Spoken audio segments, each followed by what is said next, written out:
Hey, what's up, people? Welcome to my review and in depth analysis of the book of Boba Fett. Now, I hate this show. I thought this show was awful. I thought this show ruined Boba Fett. And most especially, I thought this show destroyed Luke Skywalker and ruined his character even more so than The Last Jedi. Watching this show was torture, and all the goodwill that was achieved with the Mandalorian TV show has been completely lost because of this travesty of a show. This show ruined Boba Fett. He's no longer a bounty hunter. He's Mr. Nice Guy.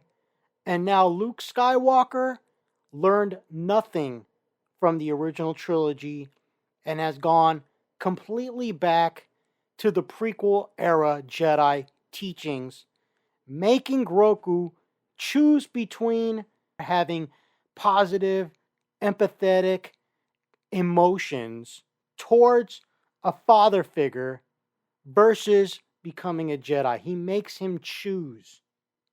And for me, the Luke Skywalker in the original trilogy wouldn't do that. Why? Because it's an emotion, a compassionate emotion for a father from a son that saved the galaxy. When Luke knew that there was still love or that there was still good in Darth Vader's heart. And that's how Luke redeemed his father. So this was a whole father-son thing going on. And then you see that there's this father and son thing going on between Grogu and the Mandalorian. And Luke disapproves. And he makes Grogu choose. And I hate this with all my heart. I hate that they did this to Luke's character and that they depicted him in this manner. But you know what? This is just one of probably dozens upon dozens of things wrong with this show. And I'm going to begin this review by letting you guys know that what you're going to hear is me watching the show in real time.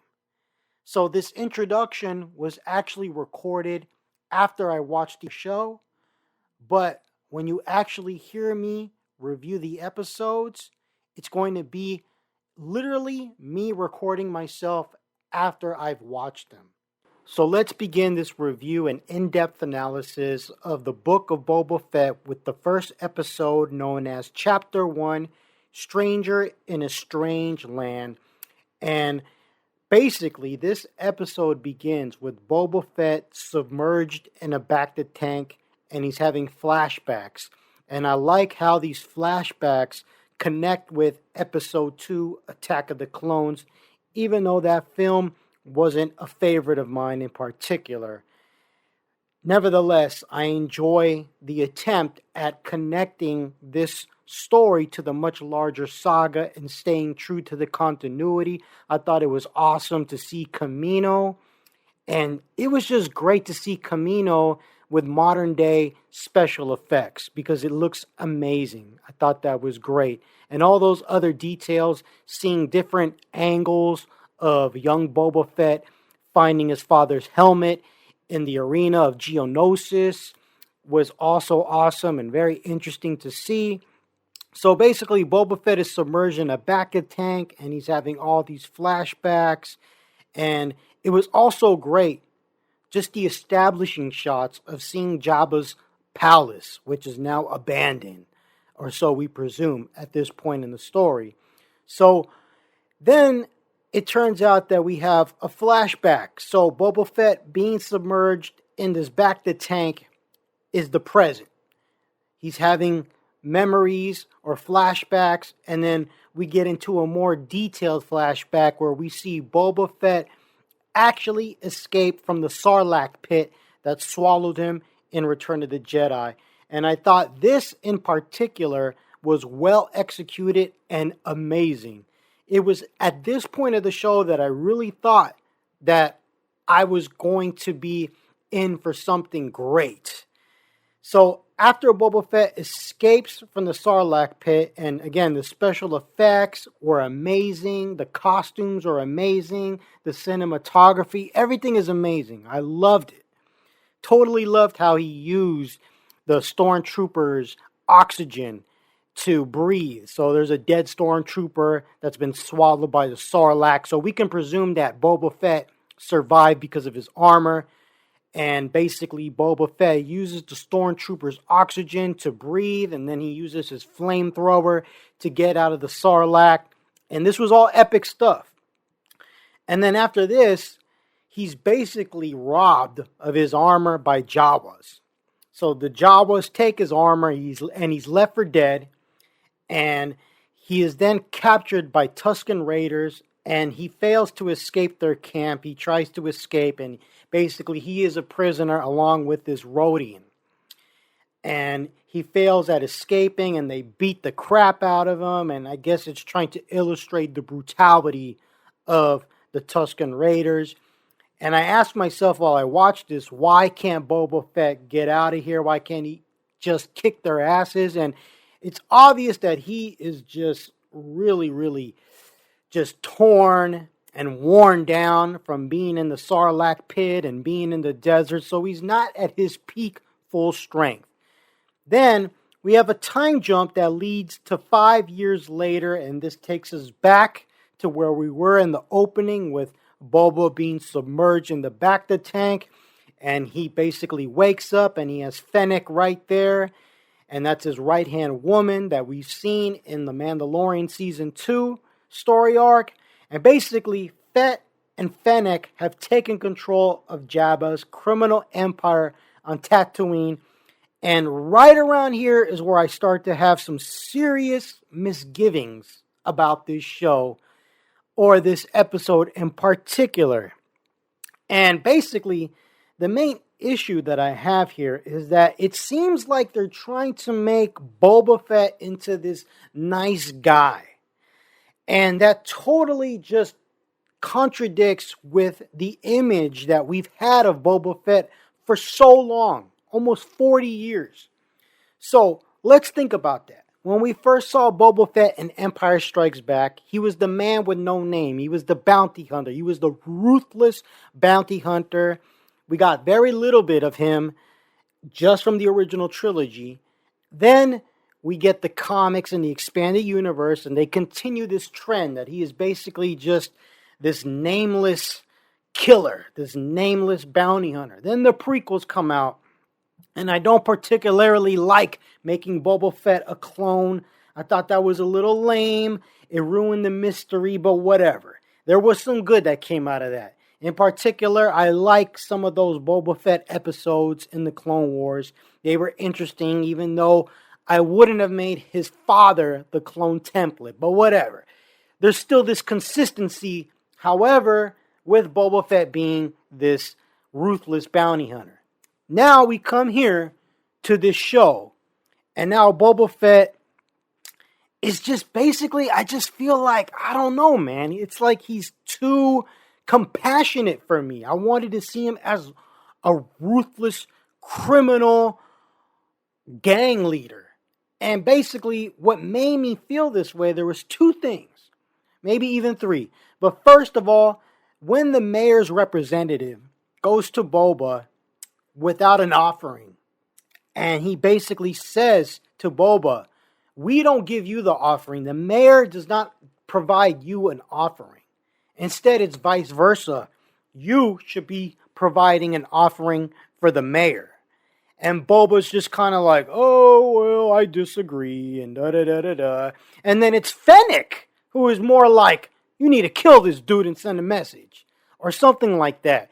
So basically, Fennec is being more ruthless in my eyes than Boba, and Boba's just kind of like, well, we'll try to work it out. And then the representative, the mayor, is even like, basically tells Boba that more representatives will come along his way as a result of him not providing an offering. So he's basically kind of inferring a threat right there, and Boba just kind of like shrugs it off like, oh well. And I'm just kind of like, what, dude? Like, Boba Fett should have just smoked this guy. The second that he said, no, we don't provide you an offering. You provide the mayor an offering. Boba Fett should have just smoked him. Bow! Shot him in the face. Cold-hearted. Instead, it's like, oh, yes, no, maybe so. Then, another issue that I have is when they're walking throughout town, Fennec tells Boba that he should have basically been on he should have been carried like Jabba in order to signify power to the people in the city. And then Boba's like, nah, I'm going to use my 2 feet. Okay, I could get down with that. But the one thing that just made me kind of upset, or just kind of like, just call total bullshit. And I thought this line of dialogue was just awful coming out of Boba Fett's mouth. It's when he said, Jabba ruled with fear. I intend to rule with respect. Bullshit. To me, Boba Fett would never say that. I thought that was laughably bad. Like, what? Dude, Boba Fett is a ruthless bounty hunter. Why the hell does he care about being respected? If anything, Boba Fett would be more inclined to rule with fear than Jabba would be, in my eyes. This is how I feel, reading all this lore from Star Wars. So when he said that, I really feared where this show was going to go. All right. So they go to visit a cantina in Mos Espa, run by a character named Garsa Fwip, who also offers a tribute to Boba. So here I got really, really, really upset because, okay, I got to see Boba without his mask. I get it. He was basically pulled out of the Sarlacc pit. He got robbed for his belongings, his Mandalorian armor. So we have to see his face, in other words. Then he was in the bacta tank. Okay, we got to see his face. So he comes out the bacta tank, and what's the first thing that happens? They slap the armor on him. Good. I want to see Boba in that armor for the rest of the episode. But what happens? He goes into the cantina and he takes his mask off. And I'm like, why is he taking his mask off? As a matter of fact, he takes his mask off even before he enters the cantina. And I'm like, why in the God's name is he taking his mask off? It just totally ruins that aura of what Boba Fett is. Leave the mask on. So he goes there, and the entire duration he's in the cantina, he has no mask. Even when he comes out of the cantina, he still has no mask. And then he's ambushed by a group of like ninjas or something. And then he basically is getting his ass kicked. Him and Fennec are getting his ass kicked. But they are able to basically ward off the ninjas. And then Fennec goes to chase after the ninjas. And I immediately say, why is Fennec going after them? Why doesn't Boba go after them? And then I'm like, okay, so maybe Boba doesn't go after them because he's still injured. And again, so the first thing that his Gamorrean guards do is drag him back to the bacta tank. And I'm like, oh my God, great. We got this Boba Fett who basically is going to need medical attention every 5 minutes. All right, whatever. Maybe it's due to being digested by the Sarlacc, whatever. But it just kind of sucks, man. It just kind of sucks. So Boba apparently constantly needs medical attention. And I'm just like, oh my God, man. It just feels like they are taking this character and making him weak. And at this point, in regards to this first initial episode, I'm hoping that he is just not going to be portrayed as a weakling. So the guards take the injured Boba Fett back to the palace and put him back into the bacta tank. And an important detail was that Boba asked Fennec to capture one of those ninjas and keep him alive, obviously for questioning. And then once again, while Boba is in the bacta tank, we have another flashback and we continue the story about what happened with Boba Fett when he was captured by the Tusken Raiders. So he and the Rodian prisoner are forced to dig for black melons that have water in the desert until they're attacked by a large sand creature. And I just, the special effects are amazing. And Boba Fett ultimately killing this creature, it was badass. I enjoyed it. However, there's a part of me that is getting sick and tired of Dave Filoni constantly using these monsters. Just like he did it like 4 times in The Mandalorian. He did it in Star Wars Rebels. It's like, and then he does it again here. And I'm just constantly getting tired of just like another monster for our protagonist to fight. Another monster for our protagonist to fight. And I don't like to feel like I'm nitpicking, but it is getting tiresome. It's just like when our protagonists have to dress up as Imperials in order to sneak into a base. It's getting tiring. It's being done too much in Star Wars. I never want to see that ever again. And I never want to see our protagonist fighting some big monster. It just feels generic. Regardless, if seeing Boba Fett just basically strangle the life out of that thing is badass. And the acting by Tamura Morrison is just badass. I mean, he did an excellent job. No fault to him. But I just feel like this plot device is getting tiresome and boring, and it's just not exciting anymore. It's like when I saw the monster, my immediate thought was, again, another monster?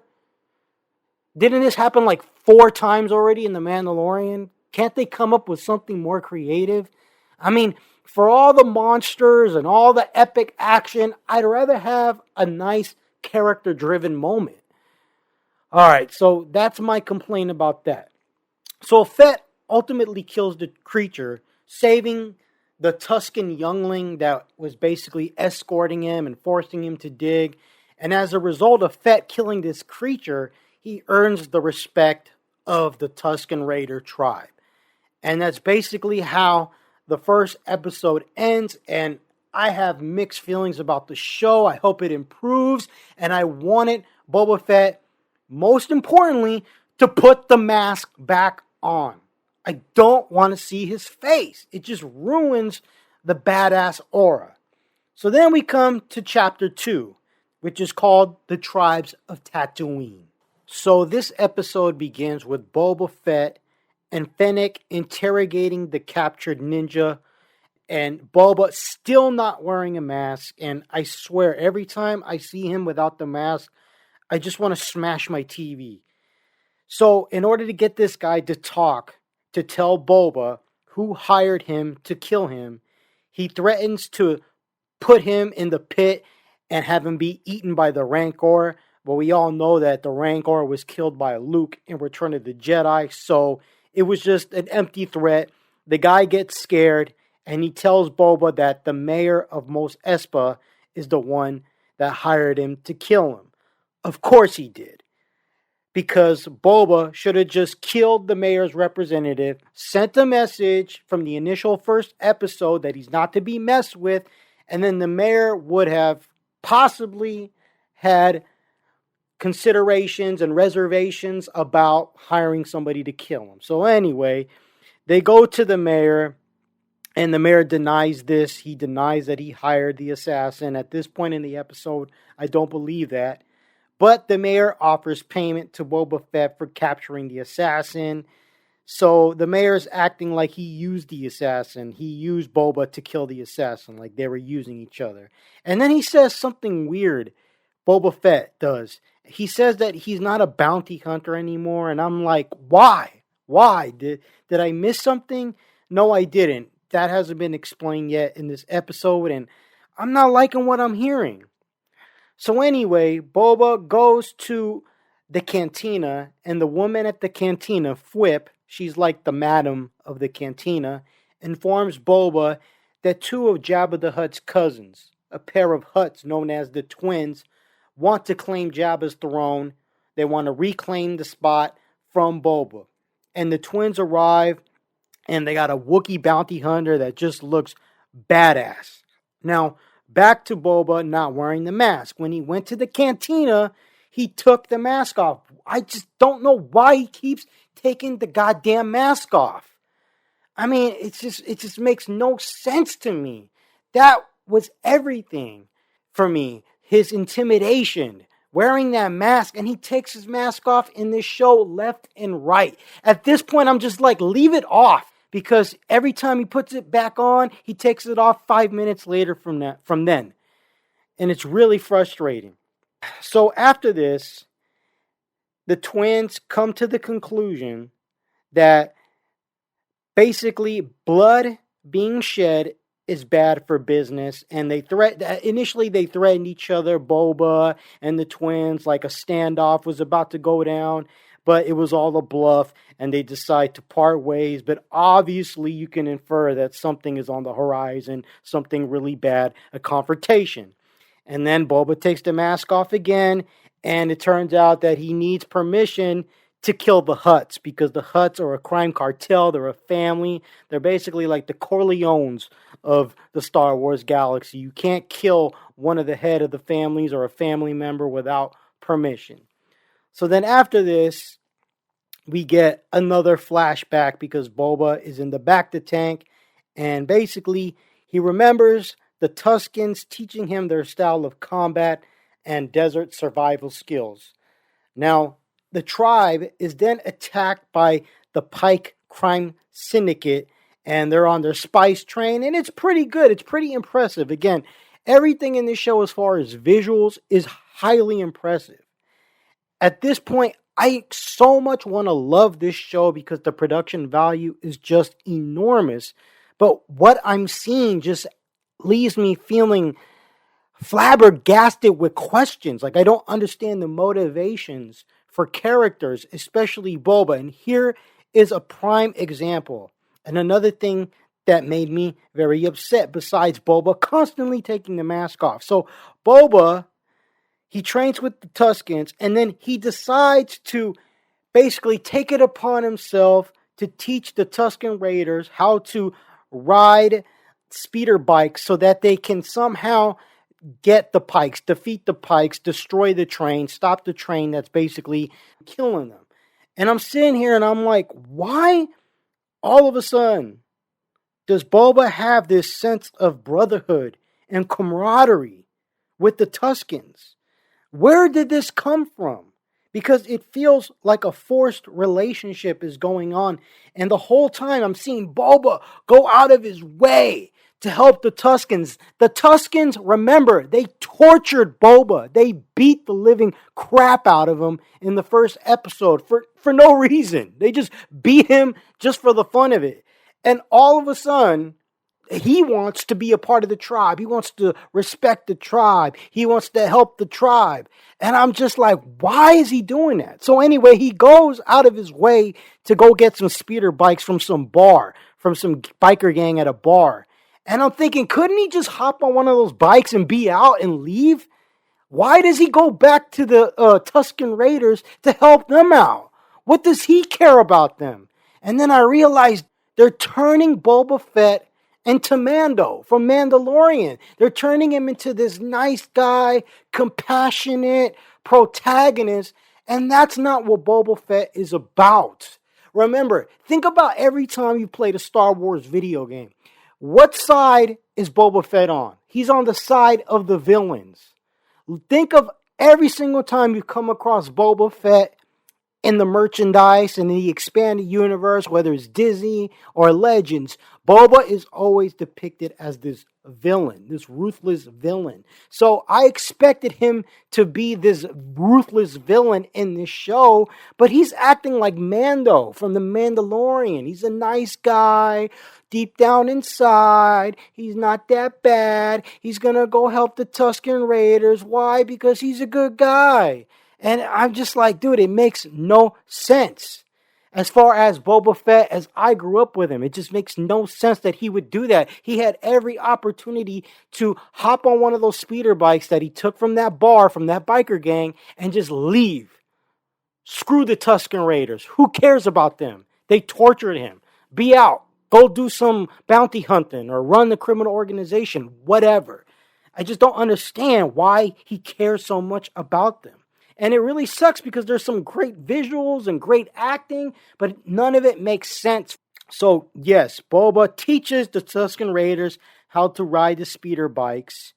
And Boba is feeling this sense of brotherhood amongst the Tuskens. Again, he's a nice guy. He wants to help them for no reason whatsoever, despite being tortured by them. And anyway, we get some good action as far as when Boba and the Tusken Raiders try to stop this train. There's some great action sequence with the speeder bikes racing alongside the train, and then our protagonist jumping off the speeder bikes, trying to stop the train. And ultimately, they do stop the train. Again, excellent action. And it turns out that the Pikes were basically going through that route in the desert, the Tusken Raiders' territory, in order to transport their spice. And they're basically going that way in order to protect their spice. So that's why they're busting shots at the Tusken Raiders. They view them as a threat, and they're just trying to protect the spice that they're smuggling. So Boba lays down the law and says they're no longer permitted to pass unless they pay a toll. And Boba basically spares their lives in a quote-unquote gesture of civility. So again, here we have Boba being the nice guy. I mean, I don't know if I'm just a blood-lustful guy, but I just expected Boba to kill everybody except one guy and then send that one guy back. Go tell your leaders that they can't come here anymore unless they pay a toll. To me, that's what Boba would have done. Instead, he lets everybody live. He gives them water so they can survive in the desert. And then basically, he tells the Tuskens later on in the episode that they shouldn't have to hide because the leader of the Tusken tribe was saying that it's been a long time. They've been there since there used to be water, and now the Tusken tribes hide from aggressors and stuff like that. And Boba says that they shouldn't have to hide. And he speaks very admirably about the Tusken Raiders. And I don't know why he's speaking so admirably about them. Like, why do you care so much about them? They beat the crap out of you. Like, I get it. I see what they're trying to do, but it just makes no sense. It's almost like there's a deleted scene somewhere. There's something missing from the story to make Boba Fett admire these people so much. We didn't get that. Instead, it's just completely forced. Because all I saw was Boba being tortured, getting his ass kicked by the Tusken Raiders. Then he saves one little guy, one Tusken youngling, from a giant monster, and all of a sudden, he loves the Tusken Raiders. Shouldn't it be the other way around? Shouldn't the Tusken Raiders be kissing Boba Fett's butt because he saved that youngling? But instead, it's like, it's just so weird. I just don't get how that sequence relates to these feelings of admiration towards the Tusken Raiders. I feel like there's some kind of character moment missing between Boba Fett and the Tuskens. Him feeling admiration for them. Like they should have saved his life or something like that. But I didn't see that happening. So none of this makes any sense from a character motivation perspective. So after this, they give Boba Fett some kind of drug to undergo this rite of passage in the desert. So they make him ingest this lizard that had these hallucinogenic properties, and he starts to trip out in the desert, and he comes across this giant tree, and then he breaks a branch off this tree after having various flashbacks of being on Kamino in Attack of the Clones. And it's so great to see Kamino again with different cinematography and more modern CGI and special effects. And it was just awesome. And we even get to see little Boba Fett. And that was great. And I'm not even the biggest fan of Attack of the Clones, but that was great still. So Boba comes back with the tree branch, and he basically forges a Tusken spear. And it's like he becomes part of the tribe. He gets those black robes from season 2 that he wore. And those black robes are basically a part of the Tusken Raider culture. It's their wardrobe, their attire, and it's given to him as some sort of initiation into the tribe. And the tribe has a ceremony for Boba, and they accept him. And that's basically how this episode ends. And again, I'm having such huge mixed feelings towards this show. It's like I want to love it. There's so much great stuff there as far as visuals and performances, but as far as character motivation, it sucks, man. It sucks because Boba Fett is Mr. Nice Guy. And as far as coming to the end of episode 2, I feel like this is a show you're going to only watch once. But let's go on to chapter 3, which is known as The Streets of Mos Espa. And I just want to reiterate that all these episodes, for the most part, are directed by Robert Rodriguez. This one is directed by Robert Rodriguez. So is the first chapter. The second chapter was directed by Steph Green. And it got to be noted that every episode is written by Jon Favreau. So, Chapter 3, The Streets of Mos Espa. And this was the episode where it finally was realized by me with absolute finality that this show is just going to suck. This Boba Fett is different than the Boba Fett the fans have known.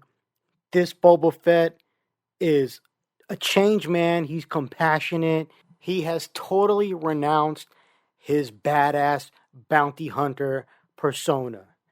So the episode begins with Boba Fett still not wearing a mask. At this point, I just completely give up. I'm just letting go of all my expectations based on all the merchandise, stories, everything that I know of Boba Fett that I've encountered in those mediums. I'm just completely letting go. So, Mos Espa, turns out, is divided by 3 different families. The Trandoshans, the Aqualish, and the Klatooinians. And basically, everybody's waiting to see if Boba is powerful. Is he bold enough to make a move? And I really think this kind of sucks because Boba Fett, he should already be the guy that everyone fears. But here he just hesitates, he contemplates, and I just really find it frustrating. So Boba Fett's basically trying to figure out who's the assassin, who's the person trying to kill him. And it turns out, as relayed by this character named Lortha Peel, who is basically going to Boba Fett because a gang of cyborgs are stealing his water. Now, more on that later. But this Lortha Peel character says something that just really sucks. And basically, he says straight up to Boba Fett that no one respects him. And he just kind of just like, oh, okay, that's nice. But for me, for some guy to come and say to Boba Fett's face, straight up, that no one respects you, and just for him to just be there and shrug it off, it's just like, come on, man. I want to see Boba Fett exert himself, stand up for himself, but I felt like he's just super passive in this. Now, anyway, this Lortha Peel character, again, he's appealing to Boba Fett for help to punish a gang of these lame cyborgs. And this right here, when I saw this quote-unquote gang of cyborgs, I realized that this show was going to suck and that this was a new low for Star Wars. Seriously, this quote-unquote gang is so lame. They look like something out of a rejected Disney TV show for preteens. Almost like that Descendants show. Like, that's what these characters look like. They look so not like they belong in the Star Wars galaxy. And they look like some rejects from a Disney TV show, and it's like they're trying to be tough. And one of them even straight up disrespects Boba Fett to his face. It's this girl, right? And this girl looks like straight up like a 16-year-old Disney Channel reject. And she straight says to Boba Fett's face, she calls him an old man and just dismisses him like he's just not important. And Boba Fett does nothing. He does nothing. He lets this little girl just give him attitude. And I'm just like, I just give up, man. Now I'm just watching the show out of obligation to do this review. I have no enjoyment for this show, and I never want to watch it again. This is so lame. I don't know what Jon Favreau and Dave Filoni are smoking, but this is just a new low for Star Wars, and and it's just I just shake my head, man. This is very corny stuff. So anyway, Fett decides that he's going to go help that watermonger, Lortha Peel. And when he goes to the gangs to see what's going on, to see why these gangs are still in the water, when he should just obliterate them for disrespecting him. And it just turns out that they are stealing the water because they say that Lortha Peel, his prices are ridiculously high. And for no reason whatsoever, because Boba Fett is Mr. Compassion now. He employs the cyborgs as enforcers because he's a nice guy. And he just does it just to be a nice guy. And it just, now he has the Power Rangers, these little Power Ranger rejects to basically accompany him throughout this episode. And it's just lame as hell. So then we have another flashback sequence where Boba is in his bacta tank and Boba Fett recalls seeking the toll from the Pikes on behalf of the Tusken tribe. But it turns out, as relayed to Boba from the Pikes, that they already pay the motorcycle gang known as Nikto. And so therefore they're not going to pay Fett unless somebody takes somebody out. Either Fett has to take out Nikto or Nikto got to take out Fett and the Tuskens.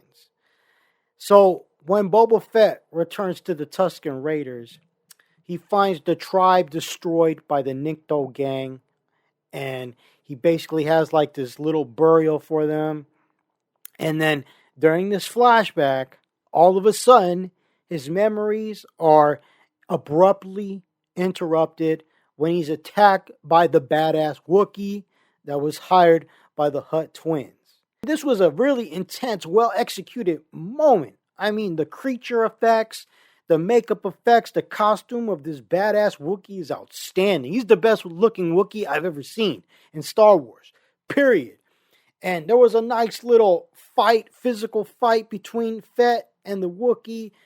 And it was intense and I was liking it. But then all of a sudden, Boba Fett needs the cyborg gang, the lame Disney rejects, to save Boba. So they basically save Boba. They capture the Wookiee. And one thing that I notice is that this Fennec character, and I like Fennec. I think she's really cool. I really do. I actually love her character a lot. And I think some people are going to direct their anger towards her when it comes to not liking this show because they may feel like she's more of a badass than Boba. And it's true. She is. She is. But I'm not going to say that she stole his fire or stole his light because she is cool without Boba Fett being downed upon by her. Like, she's not downing Boba so she's not making herself look good at his expense. In other words, like, she's not doing it personally, but the writers are doing it to Boba. So, because it just seems like Fennec is smarter and a more badass character than Boba. And it seems like Boba is clueless about everything and takes no initiative. He's always seeking advice and getting his ass kicked. It's like he doesn't just take initiative and do things. He's like consulting her. Should I attack him? Should I kill him? What do you think? And all this stuff. And it's just like she has better answers than him when it comes to this stuff as far as directives. And it really sucks, man, because this is supposed to be Boba's show. He's starting to feel like a secondary character in his own show. It feels like everybody is basically outstaging him. And it just really sucks. Now, the twins obviously hired this badass Wookiee assassin, and the twins come through and basically they apologize to Boba Fett for sending the Wookiee assassin. And they basically claim that the mayor has promised Jabba the Hutt's territory to another syndicate. So there's absolutely no point in the Hutt twins fighting with Boba over something that ain't theirs. Now the twins, they basically make a vow to leave Tatooine and they give Boba Fett a gift, which is a Rancor. Because you got to remember the Rancor pit in Jabba's palace is empty. It was killed by Luke. Now, after this, Boba Fett decides to release that badass Wookiee. And at this moment in this scene, he basically restates that he is an ex-bounty hunter. And when I heard this, because I heard it in the previous episode, and you just kind of feel like, what? Is there an explanation to this? You don't want to believe it. I didn't want to believe it. But he says it again. He says, I'm an ex-bounty hunter. And it sucks, man. Because, like I said, with all finality right here with this episode, I know that this is a different Boba Fett than I've known since I've been a Star Wars fan. So this is just something entirely different. And I don't like it. I don't like it. I don't like what they did to Boba Fett. I think he's a sucker. I think everybody is doing things better than him. He's Mr. Compassionate now. And that's not why I like Boba Fett. They're turning him into this second-rate Mandalorian. And what I mean by that, they're making him a second-rate Mando. Like, they're making him, or trying to make him, rather, like the Mandalorian. But it's just not working. He looks weak. The Mandalorian could be compassionate, and his story has meaning, and it resonates with me, but not this. So anyway, Boba Fett decides to train the Rancor, and he states to the trainer that he wants to learn how to ride the Rancor. So this is obviously being set up for a future scene in a later episode. And then after this, Boba goes to Mos Espa with Fennec and that weak motorcycle gang of cyborgs in order to question the mayor. And I just can't emphasize enough how lame this motorcycle gang of cyborgs looks. Like when they roll through town and they try to look cool. Oh my god. Oh my god. They just look so lame. So anyway, Fennec threatens the mayor's representative, right? Because he just keeps on giving the runaround about seeing the mayor. And when she does this is another thing I hate. So Fennec basically threatens this dude, like, if you don't let us see him, I'm going to blast you to bits. And then Boba Fett goes, oh, I think you went too far. Did you really have to say that? Like something like that. Like something like, oh, I think you went too far right there. And then she replies like a badass with some sense, you know? She says, do you want to see him or not?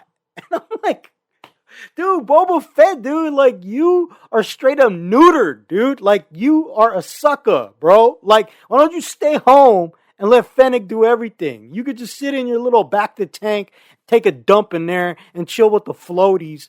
And Fennec, she'll just do your job for you at this point. Like, you suck, Boba. I can't believe I'm saying this, man. It sucks. No. So after this, the mayor's representative flees and there's this chase scene. And the only thing wrong, or everything that's wrong rather, with this chase scene is that Boba Fett is not a part of it. Instead, the chase scene is with that lame motorcycle gang. And you should see their faces. Like, it is hilarious. This show turns into a comedy when you see these lame actors try to look tough. When you see this 16-year-old Disney Channel reject on her bike and she looking tough. And ultimately, she's the one that's able to stop the mayor's representative in his speeder. And it's just so bad. And anyway, the mayor's representative reveals to Boba, who finally catches up to the motorcycle gang, that basically the mayor is working for the Pikes. And later, the Pikes begin arriving on Mos Espa, and Fett decides it's time to prepare for war. You think, Boba? You think? I'm surprised he's preparing for war at the end of this episode and not baking cookies. So that's the end of that episode, and I give up on this show. I give up. I know this show is going to suck. And it would take a miracle, like a Hail Mary touchdown pass, for this show to be good. So the next episode, called Chapter 4, The Gathering Storm. Now, this episode really pissed me off about 3/4 into the episode. It just keeps getting progressively worse. But let's just address this from the very beginning. Now, in the Bacta tank, Boba Fett has another flashback of him trying to basically get back Slave 1 from Jabba the Hutt's palace, and it's heavily guarded. So, he needs help. And he also has this flashback that is basically tied in to The Mandalorian Season 1, and it's basically when Boba Fett finds Fennec Shan dying from a gut wound that was basically done by the young bounty hunter that tried to basically double cross Boba Fett in Season 1 of Mandalorian, and Boba Fett was able to kill the guy. So anyway, Fennec Shan is dying from a gut wound. She was left for dead in the Tatooine desert, and Fett takes her to Mos Eisley, and there is something just outrageously wrong, I feel, with this portion of the episode. And it just didn't feel like Star Wars, and it's just like how it was with those Disney Channel rejects, the motorcycle gang. So Fett goes to this mod parlor, and it's like something out of a rejected idea from the video game Cyberpunk 2077. Now, I love the cyberpunk genre, but this just came across as just lame. And it's like the casting, it's the context, it just feels so out of place for Star Wars, especially the back alleys, the deserted deserts of Tatooine. It's like, what is going on here? So basically, Boba Fett goes into this mod parlor, and we see these they're supposed to be like these dark, seedy background cyberpunk characters, but they look so lame. It's like they look like the Disney Channel version of what cyberpunk would be, and I just thought it was corny. It's terrible casting. I don't know who's casting these people, but it's just awful. They're not intimidating, and they try their hardest to look tough, but you just want to slap them because it's just so petty. It's just so ridiculous to think that any of these characters are truly intimidating, especially for something like Tatooine. It's like always been depicted as this planet that has the most deadly people on it, and here you are showing me some Disney Channel rejects with some mean looks on their faces. They don't look like they belong at all. So anyway, Fennec, her life was saved with cybernetics. And basically this mod doctor that looks like a cyberpunk looking reject who paints his fingernails green, it's just really dumb, man. So anyway, Fennec is basically a cyborg. And that's how she survived her wounds from Mandalorian Season 1. Now, Boba Fett tells her what happened to him because the reputation was that Boba Fett was dead, so he's basically telling Fennec what happened, how he came out of the Sarlacc pit. And again, I have another problem with the way Boba Fett is recounting events here in regards to the Sand People. Boba Fett tells Fennec that he was quote-unquote rescued by the Sand People. That's not what I saw. I did not see Boba Fett rescued by the Sand People. What I saw was him get jacked by the Jawas, left for dead. The Sand People find him. They basically tie him up, beat his ass whenever they feel like it, basically used them for slave labor to dig for water, beat them up some more, and I'm just like, how is this being rescued? It's total BS. It's not what happened. That's what should have happened. Boba Fett should have been rescued by the Sand People. Then his feelings and sentiments would make sense. He was found by the Sand People and they beat the crap out of him. And that's basically it. And they used him as a slave to dig for water. And that's the end of it. Now, in exchange for saving Fennec's life, Boba Fett requests that Fennec help him break into the palace to get his ship back.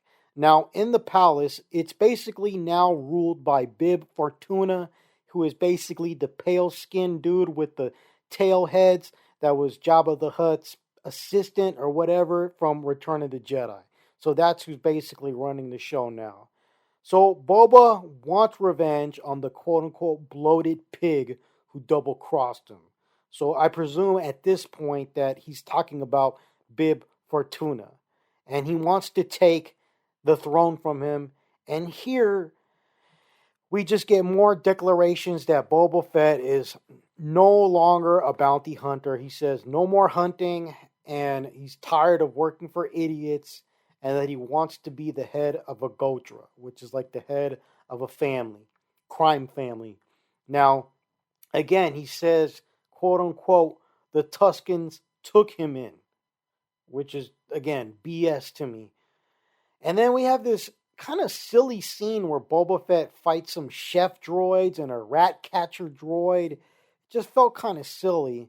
Now, after all this fighting with these little stupid droids that Boba Fett does, and we finally get to the main battle where our protagonists have to fight basically Bib Fortuna's men, his henchmen. Fennec Shand is the one that does all the ass kicking again. So while Boba Fett goes and gets the ship, Fennec is just basically taking everybody out left and right. And it's just not really exciting, man. Boba Fett doesn't do anything. Instead, again, it's Fennec kicking everyone's ass. Now, after they get Boba Fett's ship, Fennec decides to stay with Boba Fett.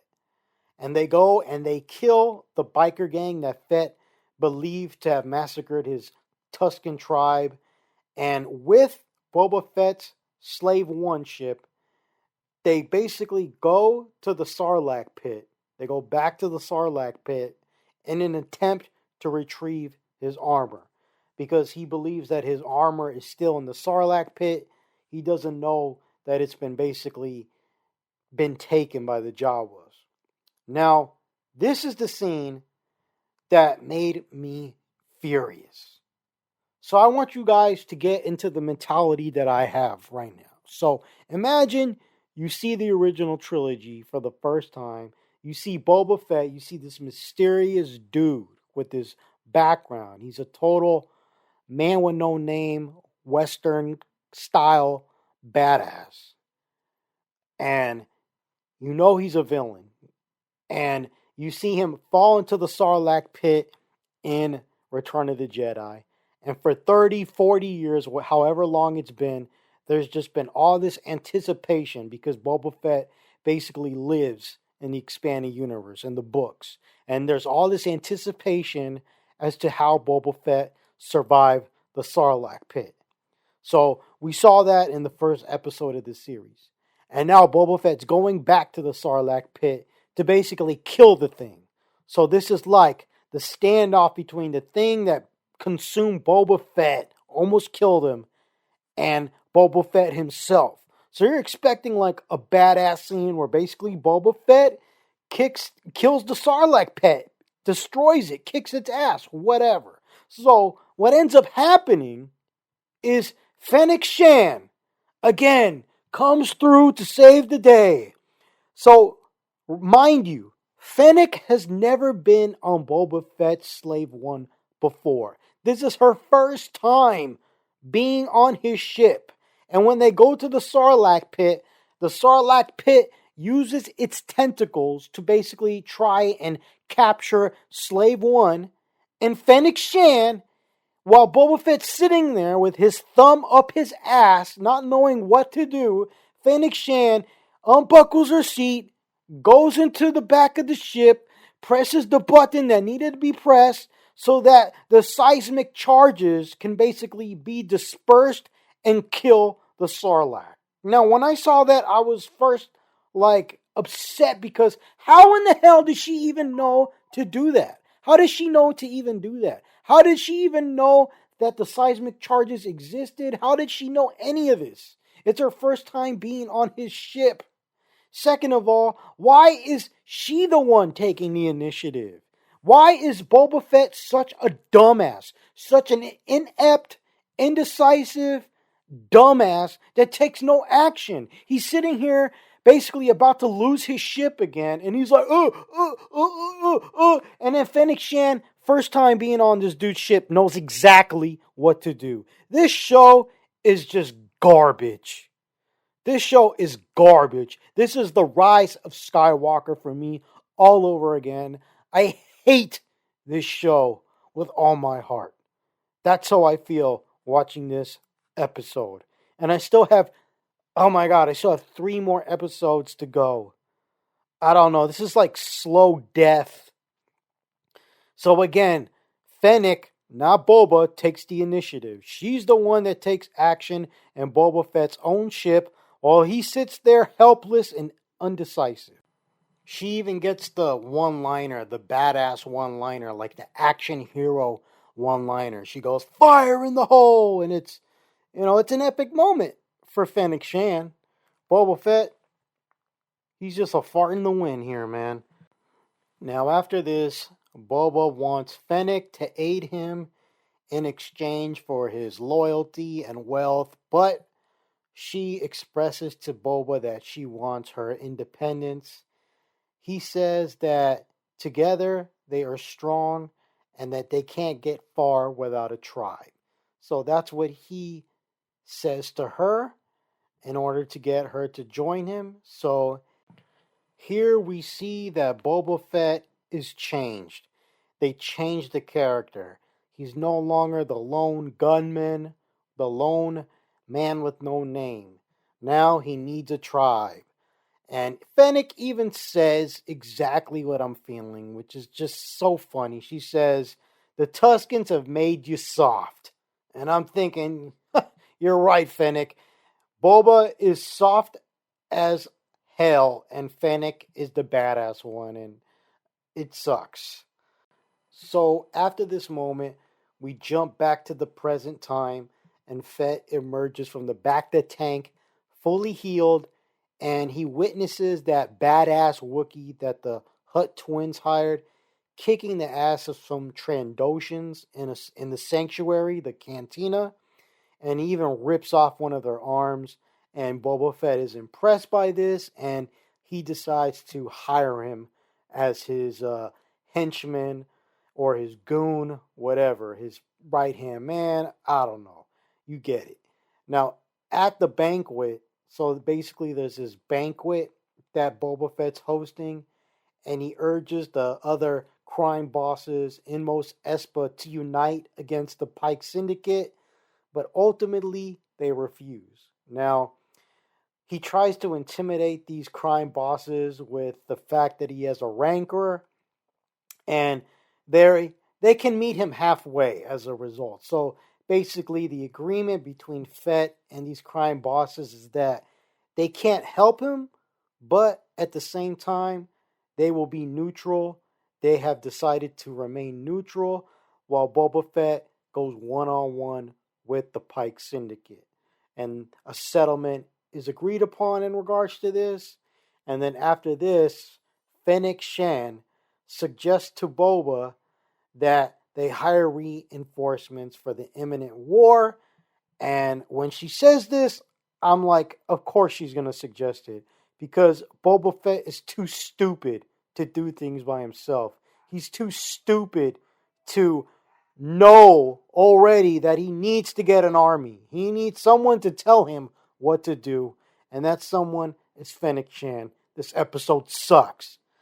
Now, moving on, we see now, finally, the full totality of the sentiment when someone says that Boba Fett has become a supporting character in his own show with the subsequent episode here, Chapter 5, Return of the Mandalorian. I can go even further because it's just pure evident with this episode. Boba Fett is not just a supporting character in his own show. He's non-existent in his own show. This isn't his show. This is just a collage of trash. So Boba Fett is not in this episode called Return of the Mandalorian. And even with that being said, knowing that Boba Fett is not in this episode, when the episode begins, I want to say for like the first 20 minutes of this episode, you think just for a moment that maybe we have our first great episode. But then something happens. The show continues and it just goes back into the garbage terrain that the rest of this show has been. And that is very unfortunate because they're going to ruin the Mandalorian show with this. So let's begin.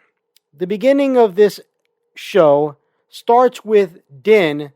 And just seeing Din, seeing Mando, it just breaks my heart because this is what Boba Fett should have been. A bounty hunter kicking ass. Thanks for reminding me how great Din is and how awful you treated Boba Fett. That's how I felt when I was introduced to Din again.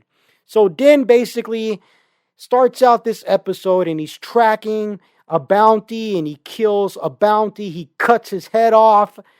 Cuts him in half, some great action, and I'm just like I said, the first 5 minutes of this show were badass, and I'm just like, oh my god, I totally wish Boba Fett was like this. Instead, Din has more balls and is just a better character at this point than Boba Fett, and it's so sad. And anyway, I'm thinking at this point, well, at least this episode is good. Maybe I could download it and I'll just keep this into the Mandalorian pile on my computer, but just listen. Okay, so Din tracks and kills a bounty, and it was really badass. And anyway, he delivers the bounty's head to the person that ordered the bounty, and basically it's in exchange so he could find the Mandalorian hideout, because you got to remember the Mandalorians are nearly extinct. They nearly were all killed in the Mandalorian show. And another thing that was awesome and made me feel that just for a split second, that greatness that Star Wars can achieve was the city that was basically like a ring of Saturn. That was so great. This is what I love about Star Wars. Things like this, inventiveness, something original, something novel. That was so great. I was like, oh, finally, something new and exciting. Not the same crap over and over again. Anyway, so the Mandalorian Din is basically given the information as to where the Mandalorian hideout is. And he goes there and he finds the armorer and Paz Vizsla. And I didn't know up to this point that this dude was related to Pre Vizsla. So I thought that was awesome. And the voice actor is the same guy that did Pre Vizsla. It's actually Jon Favreau. So that's cool. I thought that was a nice little addition. And basically, they are the last survivors of the tribe of Mandalorian warriors.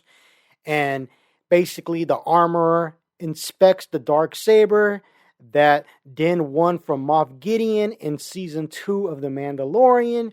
And the armorer explains that whoever wins the Darksaber in combat basically becomes the true ruler of Mandalore. Even though their civilization was destroyed by the Empire. And then we get some awesome flashbacks of the Night of 1,000 Tears that was spoken about by Moff Gideon in Season 2 of The Mandalorian. And I thought that was excellent. That was great. And anyway, the flashbacks were great. And also getting this backstory about what happened to Bo-Katan in between the Clone Wars and up till now, and just how she basically lost the Darksaber. That was a nice exchange, a nice scene, just pure dialogue, and I really enjoyed that. And like I said, the first half of this episode makes you feel just for a split second like, oh, we may finally have an episode worth revisiting later instead of just deleting off my hard drive, you know. But sadly, it's not going to go that way. So anyway, after the flashbacks of the Night of 1,000 Tears, the armorer basically turns Din's Beskar spear into a gift for Grogu, whatever. People still call him Baby Yoda, but it's Grogu. And one thing that I really found kind of perplexing or a little indifferent about this, that Din wants to make a gift for Grogu, and he says like, oh, I want to make sure he's okay. And then the armor's like, hey man, the Jedi can't have attachments. What are you doing? And then Din is, again, he's like, I want to make sure that Grogu is okay. And I'm thinking, dude, he's with Luke, man. Like, piss off. He's fine. Like, don't you have anything else going on with you? Like, we're going to go back and revisit that? I thought we closed the book on Grogu. I mean, sure, you knew he was going to come back eventually, but so soon? Like, you can't go one season without Baby Yoda? And I'm like, and then this is where I start getting that bad feeling. Like, no. Oh, man. And I'm like, look, I know where this is going. I can already see where it's going. And I have a bad feeling about this. Really.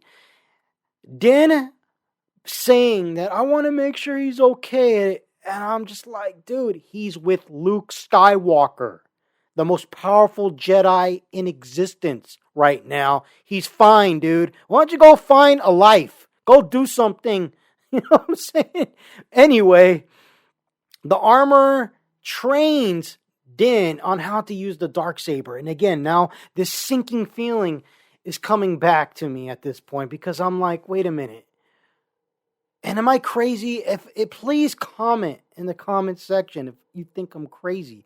But I found it absurd that the armorer is training Din how to use the Darksaber.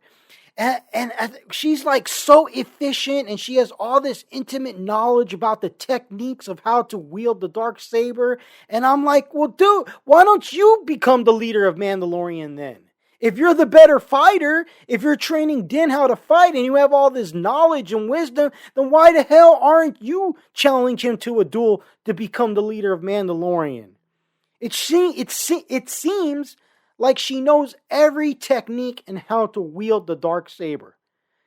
And a part of me just feels like this was thrown in there because we gotta have a strong female character instruct the males on how to be. And I really don't like to think like that, but after going through all these episodes, seeing Fennec basically tell Boba Fett how to run the show, I mean, what am I supposed to think?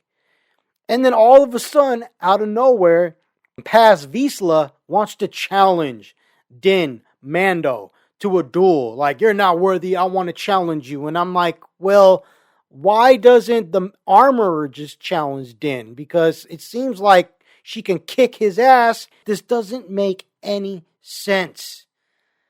Anyway, I'm just going to bite my tongue and move on. So there's this duel between Paz Vizsla and Din. They fight over the Darksaber because Vizsla feels like he is the rightful heir to the Darksaber because one of his descendants was the creator of the Darksaber, but ultimately Din ends up beating him. However, he is forced to leave, and because he's rejected by the tribe, because it is basically revealed that he removed his helmet.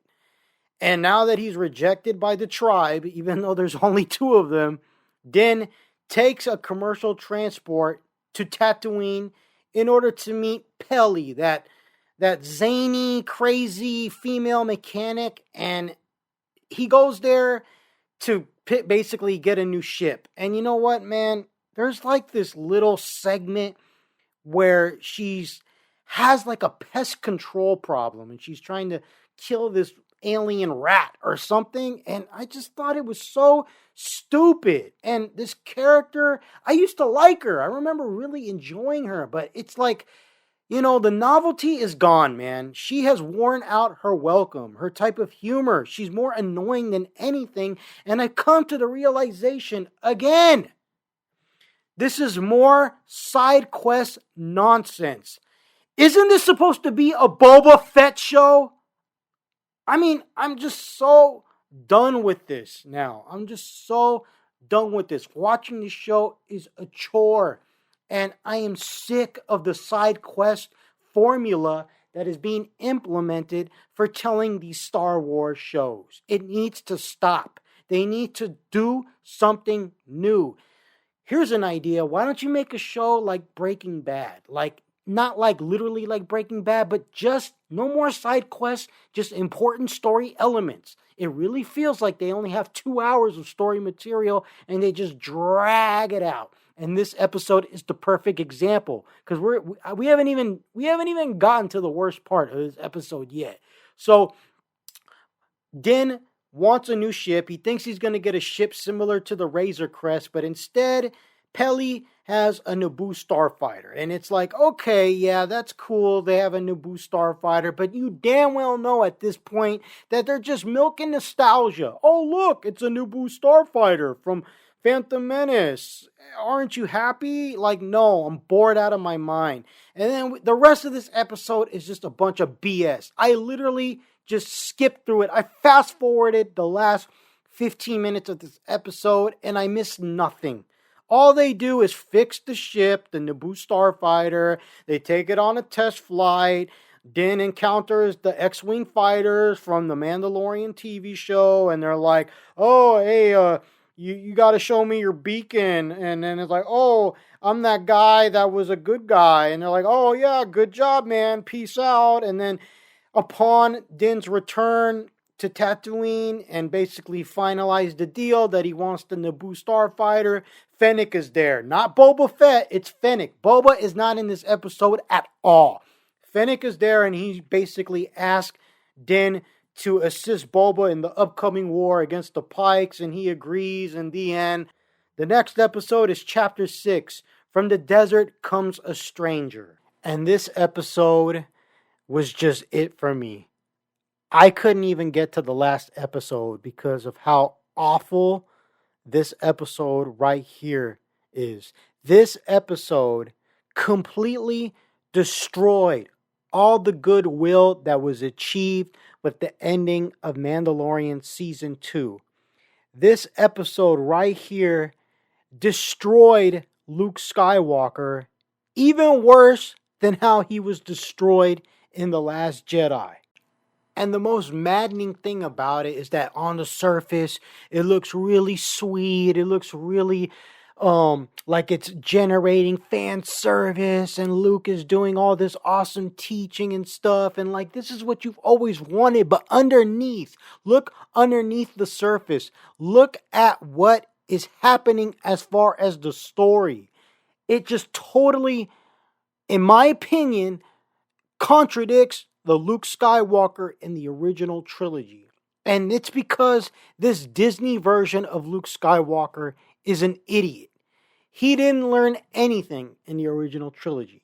Now, bear with me as I go into my explanation. So I'm going to begin with the beginning of this episode. But like I said, this episode was so bad, I stopped right here. I didn't even watch the last episode. I just can't do it anymore. It's torture. I hate this show more than I hate Rise of Skywalker and more than I hate any other Star Wars product that I've just criticized to death. This is the worst thing ever for me. So this episode begins with Cobb Vanth, a boring and bland character created by the hate-mongering, degenerate lunatic author Chuck Wendig, who literally wrote possibly the worst Star Wars books in the history of Star Wars, the Aftermath trilogy. So anyway, Cobb, he's the Marshal of Freetown, and he confronts and shoots some Pike Spice Runners. So I don't even know what the hell the point of this was.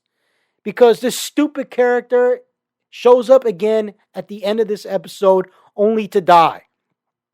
The whole point of this setup was just to introduce Bane, Cad Bane, later on in the episode. I mean, it's just this whole show is just a bunch of fluff, a bunch of filler. And this episode primarily is just a bunch of cameos to make all the sucker fans be like, oh, look, it's Ahsoka Tano. Oh, look, it's Luke Skywalker. Oh, look, it's Cad Bane. Oh, look, it's Cobb Vanth. It's just, that's all these people have. It's just milking your nostalgia. They have no kind of artistic integrity whatsoever. They are bringing nothing to the table as far as novelty in regards to a story. They don't have anything. All they can keep doing is recycling the same stuff that George Lucas made. See, George Lucas, as much as I criticize the guy, he was a creative person. He had ideas. All the people involved in this show have no ideas. And, I used to praise Dave Filoni, but I have totally lost all respect for Dave Filoni. It is evident with this series that Dave Filoni is nothing without George Lucas. He's nothing without George Lucas. Dave Filoni is on the same blacklist as J.J. Abrams and Rian Johnson for me. Like, now that name has no meaning for me. Just like Darth Vader said that about Anakin Skywalker, Dave Filoni, that name no longer has any meaning for me. So after Cobb shoots the Pike Spice Runners, he warns them, don't come in my town unless you come correct because I'm the marshal, blah, blah, blah. So after this, Mando, Din, flies to a forested world to visit Grogu. And I presume that this may be the same planet where Luke set up his temple and Kylo Ren killed all the students. And because that's basically what's being done here. Some droids are creating a temple on Luke's behalf. So this is going to be his future school being built by droids that Kylo Ren will probably destroy. Oh my God. Just knowing that the sequel trilogy is going to happen in this timeline just makes all this stuff pointless. It really does. It's not interesting. It's boring. This episode was so boring. No matter how much they dangled Luke Skywalker in my face, I wasn't stupid enough to be like, oh my God, it's Luke. This episode is the best one ever simply because Luke is in it the most. No way. I'm done being fooled by Disney Star Wars, because that's all they do is just dangle nostalgia. Hey, look, it's Luke. It's Luke, man. Look, Luke. 5 minutes straight of Luke. This is the best episode ever, isn't it? No. In fact, this is the worst episode ever, and it's the episode that made me just stop watching the show. I cannot go on to the next one. So anyway, Din comes to the temple, Luke's future school, because he wants to see Grogu. And we see some cool training sequences between Luke and Grogu, and they were cool at first until you finally realize that this is just Empire Strikes Back all over again. Once you start realizing that, it just became boring, and it just kept going on and on and on. But it was interesting to see Luke tell Grogu about Yoda, how there was another alien of the same species as him. That was a little interesting. I will admit that. And we also see Luke help him remember Order 66, which was also interesting. Now, Din is also visited by Ahsoka Tano. And again, another cameo for no reason whatsoever. Ahsoka Tano did not need to be in this episode at all. But what they're doing is they're just trying to get you with the nostalgia. They want to get all the fans all hyped up. Oh, look, it's Ahsoka. This is the best episode ever. The Book of Boba Fett is the best show ever because Ahsoka Tano is in it. No. You know what makes a show good? It's just a little idea called a story. A good story. That's what makes a show good. Ahsoka Tano is in this for absolutely no reason whatsoever. She contributes nothing to the story.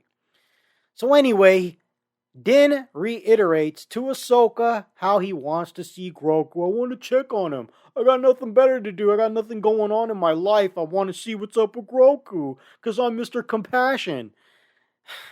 It's lame, man. So Ahsoka ultimately convinces Din that him being there is going to hinder Grogu's progress as a Jedi under the apprenticeship of Luke Skywalker, so he ultimately returns to Tatooine after basically asking Ahsoka to deliver a gift, which is going to be basically some chainmail made of Beskar. So he gives that to Ahsoka so that she can give that to Grogu. And again, I don't see what the point of Ahsoka even being there was. And Luke has this disposition towards Grogu's feelings towards Mando. And this right here is what made me furious with this show and made me hate this show and made me lose all respect for Dave Filoni as an artist and Jon Favreau. Like, I thought these guys were great, but it's just plain to see they don't even know what the hell they're doing either.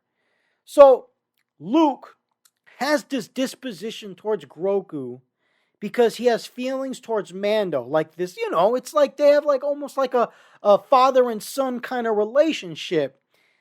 And he's like, oh no, you shouldn't be feeling like that. And I'm like, so Luke reverts back to the prequel Jedi teachings of non-attachment after he redeems his father through an act of love. Like, Luke was like, in the original trilogy, I can't kill my own father, like to Obi-Wan and to Yoda. So what the hell? That's a type of an attachment. That's a type of love.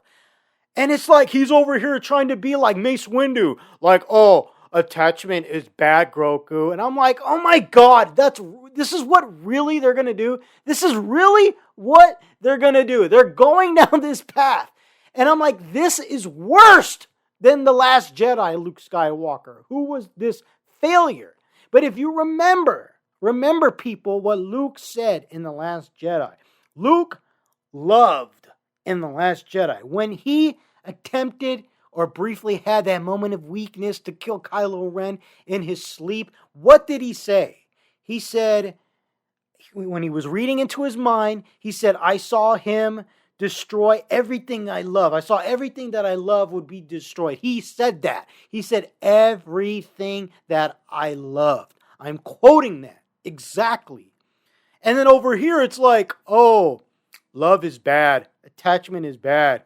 You shouldn't have any kind of feelings towards Mando, towards Din, little Grogu. That's bad. And I'm like, oh my God, dude. Did he not use those feelings of love and attachment or whatever, of compassion, of empathy for his father to save the galaxy? Now he's over here admonishing Grogu for having the same feelings for Mando. This is so stupid. So basically, Luke is an idiot who never transcended and learned from the failures of the prequel era Jedi. He did in the expanded universe, which is called Legends now. He learned right away. He went and married Mara Jade. He had a wife. He had a kid. Why? Because he learned in the original trilogy that these feelings, emotions, love are not bad. They're not evil things that need to be rebuked like the prequel Jedi did. That was their failure. But Luke is such a dumbass here that he doesn't realize that. And Dave Filoni, I never want to hear this guy be praised ever again like he's George Lucas 2.0. He is not. This show showed that to me. This was worse than Last Jedi. Having Luke be like this after he redeemed his father through an act of compassion totally ruins the story for me. I hate this show with all my heart. I hate it. Honestly, I feel like they're doing this just to bank on nostalgia, and this is why they shove so many legacy characters into this episode. And I'm bored out of my mind. The novelty of having all these characters is worn off.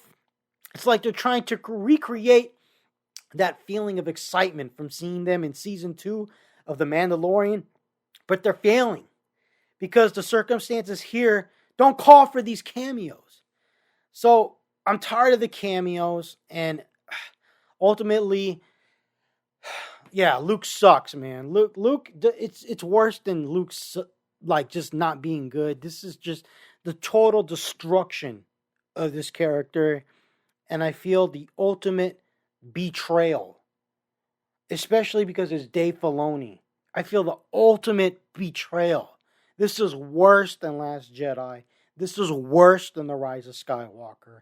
I hate this show.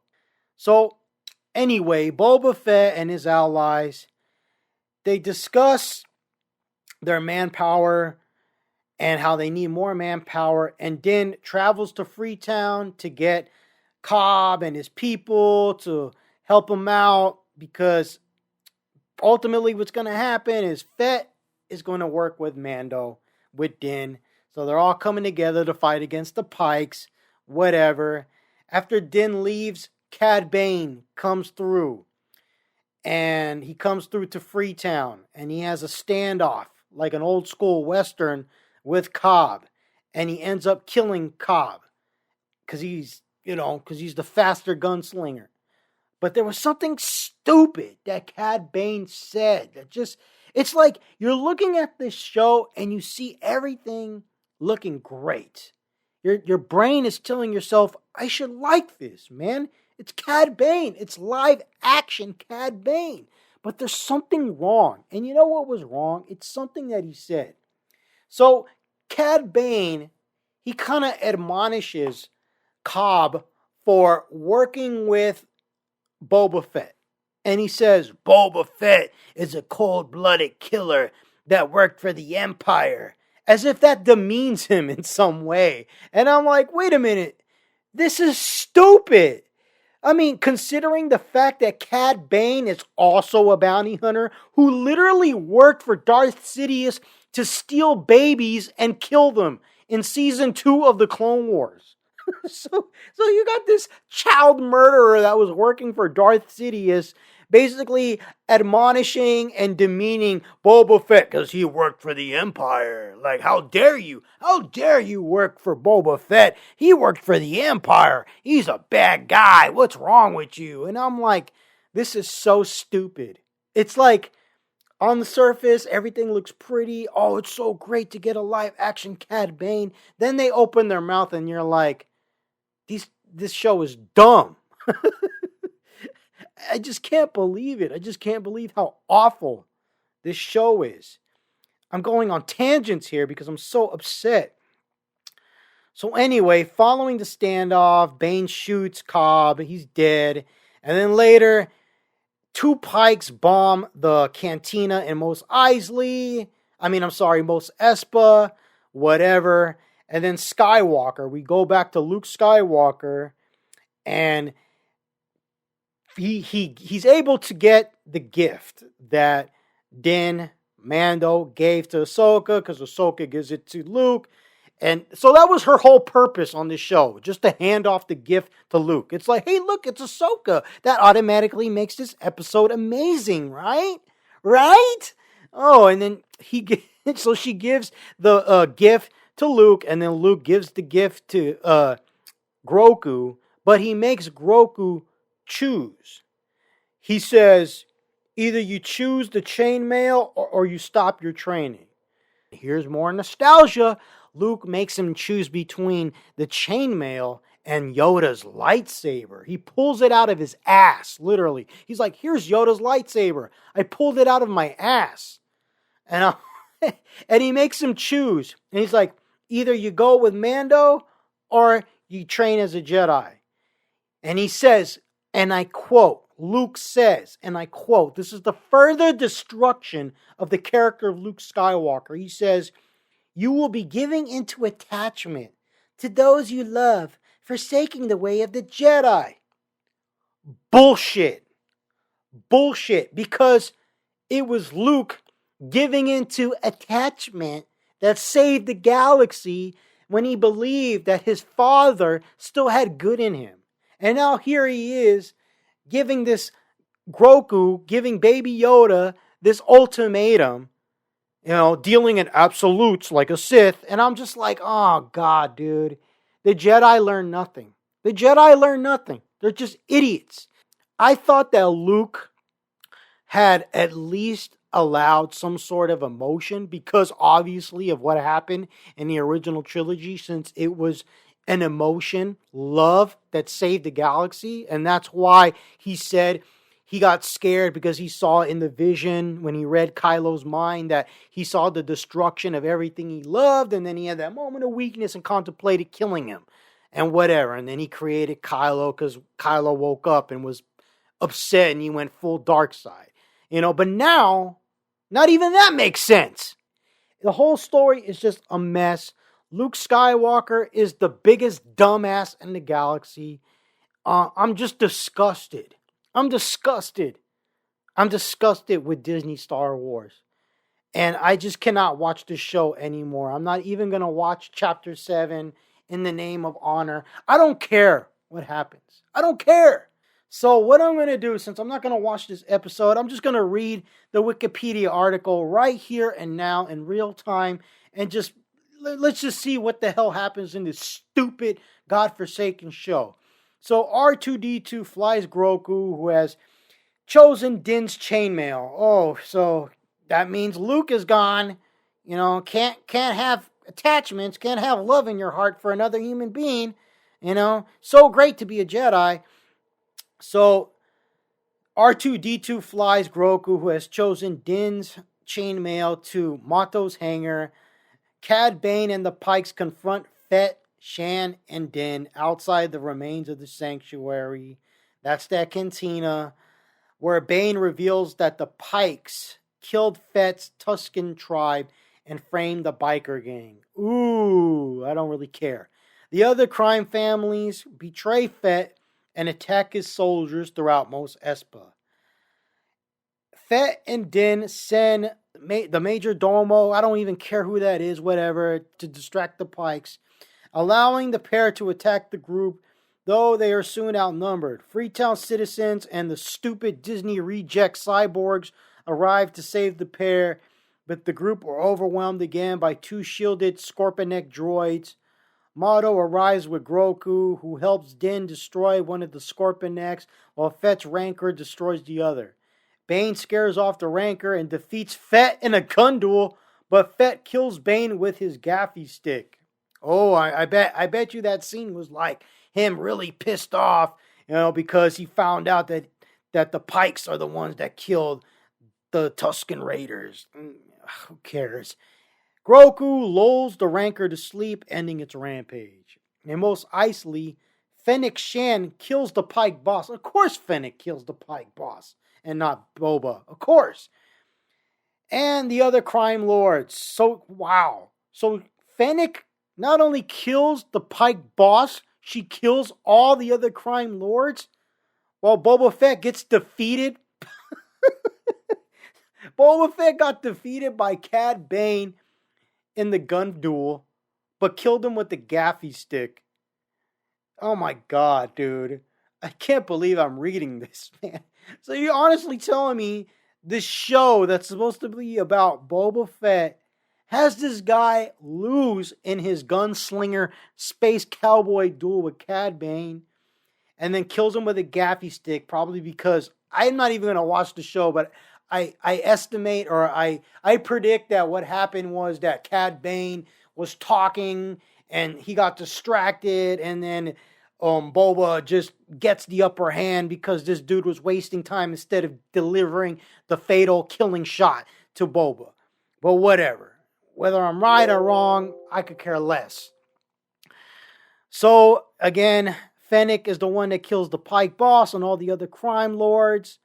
The citizens of Mos Espa praise Fett for defeating the Pike bosses, even though it was Fennec that did it. Din and Grogu fly away in their starfighter, and it makes you wonder, well, what the hell was the point of that awesome ending of Mandalorian Season 2 if they're just going to give Grogu back to Mando? I mean, what the hell was the whole point? You just totally ruined that. It's like this whole thing is a waste of time now. Mandalorian, the show, is a waste of my time. Book of Boba Fett is a waste of my time. And I really, really feel that the same is going to happen with the Obi-Wan Kenobi series. I bet you that show is going to suck too. Because these people don't know what they're doing. They're all fakes. Dave Filoni included. I'm so done with that dude, man. Star Wars, as much as I levy criticism against George Lucas, Star Wars is nothing without him. Literally, it's just like, this is just fan fiction, man. So after this, Vanth heals in Boba Fett's bacta tank with a mod artist standing nearby. Am I reading this so that Cobb dude didn't die? That worthless piece of crap didn't die? Who cares? Oh my God. This is how they're like setting up the next season or setting up the next show. Like, ooh, Cobb didn't die. He's still around. Get ready for the Cobb Vanth series written by Chuck Wendig. Oh my God. I'm so looking forward to it. Not. So that's it. I'm done with this garbage show. I didn't even watch the last episode. This was like the worst experience of Star Wars I've ever had. This was worse than The Rise of Skywalker. This was worse than The Last Jedi. This was just the worst. This was awful. This was terrible. I hate this show. And I swear to God, if Obi-Wan Kenobi sucks, if the show sucks for Obi-Wan Kenobi, I'm done, man. I'm done with Disney Star Wars. As long as Kathleen Kennedy is the president. And I'm done, man. This is it. This is torture. Watching this show was torture. This show is a complete failure. I give it an F. I wish I could wipe this show from my mind's existence, man.